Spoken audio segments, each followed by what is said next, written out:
Hello students, this is Neeraj Gupta. In this video we will discuss about contract of indemnity. Actually, contract of indemnity and guarantee are the special types of contracts given under sections 124 to 147 of the Indian Contract Act. देखिए, Indian contract act के बारे में जो basic chapters थे, क्या void contract होता है, क्या essential elements of a contract हैं, कंपिटेंसी ऑफ पार्टीज और जो डिफरेंट कंसेप्ट थे, breach of contract, performance of contract, वो सब हम डिस्कस कर चुके हैं.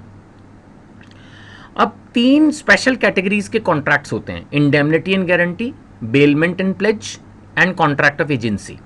ये तीनों आपके एक तरह से जो जनरल डिस्कशन है इंडियन कॉन्ट्रैक्ट एक्ट में, उसके बाद आते हैं. तो now we are starting with the contract of indemnity. Contract of indemnity, देखिए आपको असाइनमेंट दिए गए हैं जिसके अंदर प्रॉपर एक तरह से लीगल लैंग्वेज में सारे असाइनमेंट्स आपको दिए गए हैं. साथ में जितने भी उस चैप्टर के ऊपर क्वेश्चन एग्जामिनेशन में आ सकते हैं वो भी with answer and hint answers आपको दिए गए हैं. आप वहाँ से उनको पढ़िए और उसके बाद वीडियो को देखिए तो बहुत बेहतर होगा. करने को आप रिवर्स भी कर सकते हो, पहले किसी भी टॉपिक पे मेरी वीडियो देख लो और फिर उसको पढ़ो. Either way it's good, but मेरे को लगता है पहले एक बार एक ब्रॉडर आइडिया ले लिया जाए, एक नॉवल की तरह रीडिंग दे दी जाए चैप्टर को. आमतौर पर जो भी मेरी वीडियो होगी वो छोटी ही वीडियो होगी, 10 से 15 मिनट की, ताकि एक कंसेप्ट आपको मैं उसमें समझा दूं. मेरा ऑब्जेक्ट ये भी है कि आपको पहले रीडिंग बोलने का, कि कई बार रीड करने के बाद आपको ऐसा लगेगा कि ये तो बहुत आसान है, फिर आफ्टर ऑल आप प्रोफेशनल एग्जाम की तैयारी करें, why to waste time in watching the video. अगर कंसेप्ट को पढ़ के आपको लगता है समझ में आ गया, skip that video and go to the next one. खैर, इस वीडियो की अगर हम बात करें कॉन्ट्रैक्ट ऑफ इंडेमनिटी की, तो सेक्शन 124 की जो लैंग्वेज है मैंने उसको पॉइंट वाइज तोड़ दिया है और ये एक सही पढ़ने का तरीका भी है. आइए सीखते हैं. As per section 124 of the act, a contract by which, definitely इसका मतलब कॉन्ट्रैक्ट ऑफ इंडेमनिटी में कॉन्ट्रैक्ट के सारे फीचर्स होने चाहिए, क्योंकि शुरुआत ही हो रही है इस बात से, a contract by which, that means it has to be a contract. All the essential elements of contract must be present here. A contract by which one party promises, यानी यहां पर एक प्रोमिसर है, वन पार्टी प्रोमिसेस. क्या promise कर रही है? To save the other, दूसरे को बोलती है कि मैं तेरे को सेव करूंगा. किस चीज से? From the loss cause to him, जो भी उसको लॉस हो जाएगा. ठीक है ना?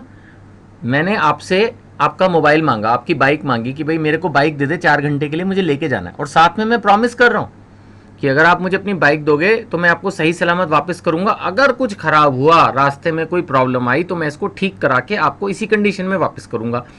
अ contract by which one party promises to save the other from loss cause to him, जो भी उसको लॉस होगा, बाइक में लेके जा रहा हूं, मैं ठीक करा के दूंगा. Bye the conduct of the promisor himself, अगर मेरे से बाइक खराब हो गई तो, और the conduct of any other person. अब मैं ये तो नहीं बोल सकता ना कि देख भाई मैं तेरी बाइक लेके जा रहा हूं, अगर मेरे से खराब हुई तो ठीक कराऊंगा, कल को किसी और ने आके टक्कर मार दी, जहां मैंने पार्किंग की वहां किसी ने छेड़ाखानी कर दी, फिर मेरी कोई जिम्मेदारी नहीं है. आमतौर पे ऐसे तो कोई नहीं मानेगा ना. जब आप एक चीज लेके जा रहे हो तो फिर आप ही की जिम्मेदारी बनती है. दूसरा एग्जाम्पल ले सकते हैं, जैसे मान लेते हैं मैंने किसी होटल के अंदर, वहाँ पर सपोज एग्जीबिशन हॉल है कोई, और मैंने वहाँ पर ये कहा कि भाई आप मेरे को ये पर्टिकुलर आइटम का डिस्प्ले और उसका कैसे एप्लीकेबिलिटी होगी वो सबको डेमोन्स्ट्रेट करना अलाउ कीजिए. उन्होंने कहा नहीं, इसमें करने में हमारी कोई चीज़, कोई ग्लास जो है टूट सकता है, कोई और प्रॉब्लम आ सकती है. मैंने उनको कहा आप मेरे से कॉन्ट्रैक्ट ऑफ इंडेमनिटी साइन करा लीजिए. आई एम प्रॉमिसिंग आपके होटल में अगर कहीं भी किसी भी जगह कोई ग्लास टूटता है, कोई और आपको लॉस होता है, I will compensate.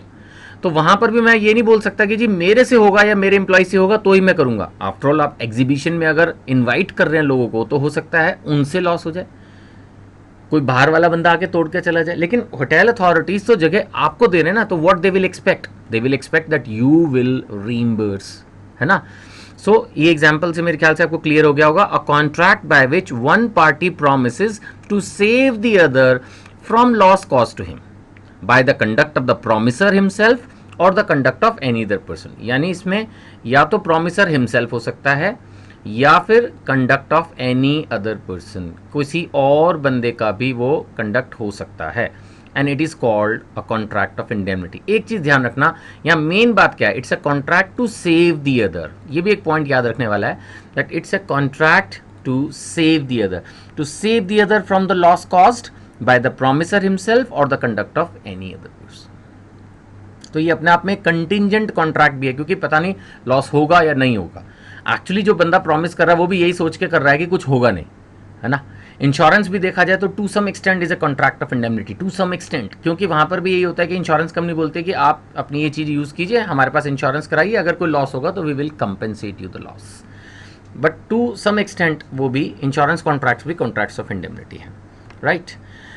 Now there are two parties in this form of contract. दो पार्टीज है ना, ये तो ऑब्वियसली अभी हमने पढ़ा ही ना. एक पार्टी प्रॉमिस कर रही है और एक पार्टी जिसको प्रॉमिस किया जा रहा है. So obviously there are two parties. जैसे अगर बाइक वाले में देखूं तो मैं और मेरा दोस्त जिसकी वो बाइक थी.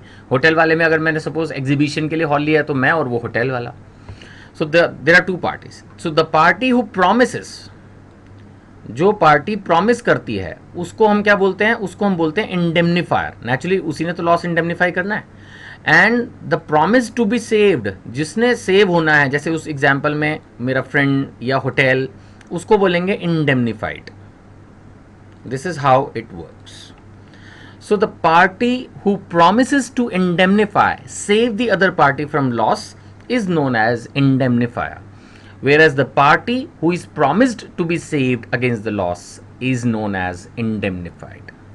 So this is how it works, right? चलिए आगे बढ़ते हैं. जहाँ तक मोड्स ऑफ कॉन्ट्रैक्ट का सवाल है, एक्सप्रेस भी हो सकता है, इम्प्लाइड भी हो सकता है. 99% तो एक्सप्रेस ही होगा. मैं बोलूँगा ना जी आपकी बाइक खराब होगी, आपका होटल में अगर कोई ग्लास टूट जाएगा तो मेरी जिम्मेदारी है. I will say it expressly either by words और इन राइटिंग, डिपेंड करता है. कभी कभी it may be inferred from the conduct of the parties, implied भी हो सकता है. अब जैसे मैंने इसमें एक एग्जाम्पल लिया, मैं अपने एक फ्रेंड की बाइक लेके जाता हूँ, मान लेते हैं टाइम एंड अगेन, और हर बार उसको बोलता हूँ कि भाई अगर कभी कुछ इसमें टूट फूट हो गई तो मेरी जिम्मेदारी है, मैं ठीक करा के दूंगा. मैंने एक बार बोला, दो बार बोला, तीन बार बोला, चार बार बोला, पांचवी बार जब मैं लेने गया तो मैंने नहीं बोला और उस दोस्त ने भी नहीं पूछा, क्योंकि वो समझता है कि मैं हर बार जाके यही बात बोलता हूं. तो दैट मीन्स ये जब भी बाइक लेके जाएगा तो इसकी जिम्मेदारी होती है. So then it's a contract of indemnity and it is an implied. It is implied because of the previous conduct. हमेशा मैंने पहले, आज से पहले जब भी चीज़ ली है तो वर्बली उस चीज़ को एक्सप्रेसली बोला है और दूसरी पार्टी ने इस चीज़ को चाहा भी है. तो अगली बार भी जब वो दे रहा है तो डेफिनेटली वो इस चीज़ को एक्सपेक्ट कर रहा है. ठीक है, मैंने नहीं बोला बिकॉज मैं हर बार वही बात बोलता हूँ, तो बाय डिफॉल्ट यही माना जाएगा कि प्रीवियस कंडक्ट के बेसिस पर कि yes this time again you are going to help him in this matter.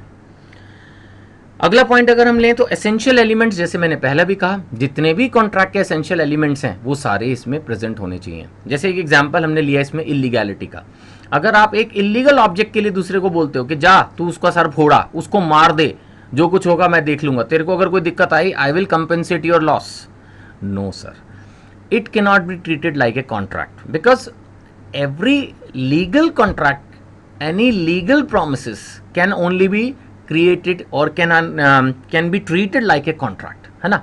तो इस तरह की चीज़ नहीं होनी चाहिए. बाकी और भी जो एसेंशियल एलिमेंट्स हैं, अगर माना प्रॉमिस करने वाला खुद एक माइनर है या इनसेन पर्सन है ना, अब वो आदमी, तो फिर ऐसी सिचुएशन में आप क्या कर सकते हो. So parties must be competent to contract, terms and condition should be very clear. Then जितने भी उसमें एसेंशियल एलिमेंट्स थे वो सारे ही कॉन्ट्रैक्ट ऑफ इंडेमनिटी में एप्लीकेबल होने चाहिए. जैसे मैंने इलीगैलिटी का भी एग्जाम्पल लिया. एक एग्जाम्पल जो है आपके स्टडी मॉड्यूल में दिया था, मैंने वहाँ से लिया है ये, that x a share holder of a company lost his share certificate. ये बड़ा होता है common, lost his share certificate. जैसे बैंक में आप जाओ, इसी का एक सिमिलर एग्जाम्पल बनता है, वहाँ पर आपने एफडी घुमा दी या कोई और आपका बीरर चेक गुम गया, कुछ भी ऐसे में सम टाइम जहाँ पर दूसरी पार्टी को लगता है कि ठीक है गलती आपकी है, मैं आपकी दूसरी चीज़ को एक्सेप्ट कर रहा हूँ, लेकिन कल को जो दूसरी पार्टी ले गई और उससे हमारा लॉस हुआ तो फिर क्या होगा.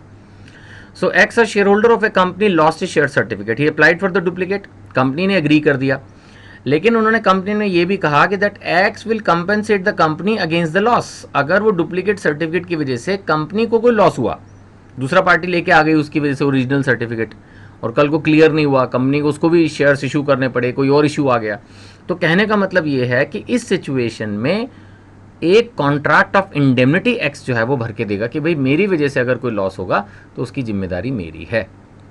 वैसे मैंने कॉन्ट्रैक्ट ऑफ इंडेमनिटी के ऑलरेडी आपको एक दो एग्जांपल्स दे दिए हैं जो आई होप कि आपको अच्छे से समझ में आ गए होंगे. जहाँ तक सवाल है रीज़न फॉर लॉस का, रीजन फॉर लॉस ना क्लियर होना चाहिए, कई बार नहीं भी क्लियर हो तो भी चलेगा। सपोज मैंने बाइक लेते वक्त ये कहा कि भाई अगर शीशा मेरी वजह या मेरे एम्प्लॉय की वजह से टूटेगा, आई एम सॉरी मैं होटल को मिक्स कर गया, होटल के मैंने एग्जीबिशन में सपोज पार्टिसिपेट करते वक्त बोला कि अगर ये शीशा जो है वो मेरी वजह से या मेरे एम्प्लॉय की वजह से टूटेगा तो ही मैं जिम्मेदार हूं और किसी चीज के लिए नहीं।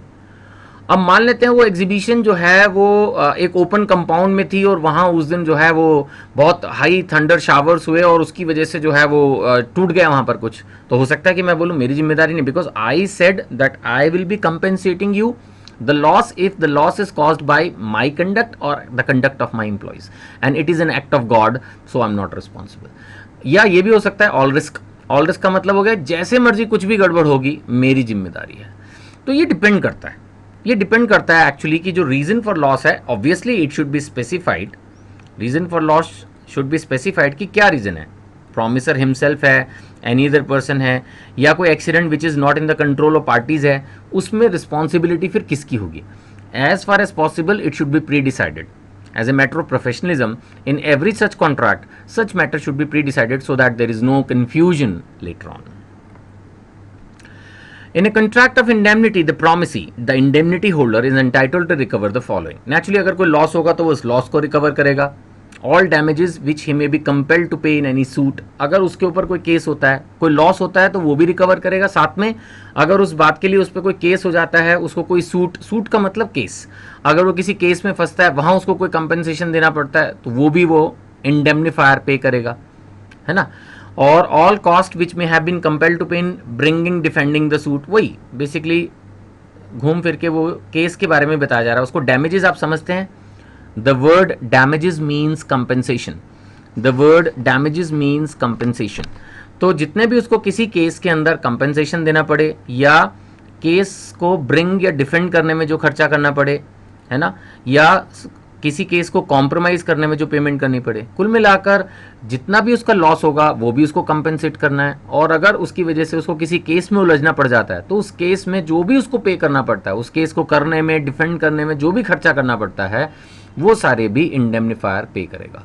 तो ये सारे राइट होते हैं इंडेमनीफाइड के कि उसका जो भी एक तरह से देखा जाए तो डायरेक्ट इनडायरेक्ट लॉस है वो सारा का सारा वो इंडेमनीफायर से रिकवर कर सकता है, ये उसके पास लीगल राइट है।